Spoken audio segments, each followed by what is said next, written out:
Magandang gabi po. Ang report ko po, yung sa ay, hindi.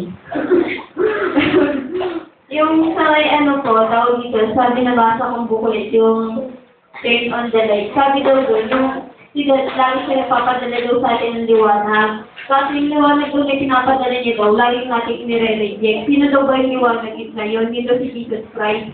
Ilang beses na daw na ipinapadala ni God yung liwanag na yun. Kasi yung liwanag na yun daw yung salita niya. Hanggang ngayon daw, tawag dito, nag-exist pa rin yung liwanag na yun, yung Word of God. Jesus Christ, nag-exist by Word of God. Pero until now, nagiging rejected pa rin daw siya sa ating mga tao. Ganun, na tawag dito, iilan lang daw yung makikinig daw dun iilan lang daw yung masisilawan ng liwanag na yun. Tapos, yung, daw na yun, tawag dito, yung masisilawan daw ng liwanag na yun, yung lang daw yung tutubo, tapos yun lang daw din yung mamubunga. Yan lang po.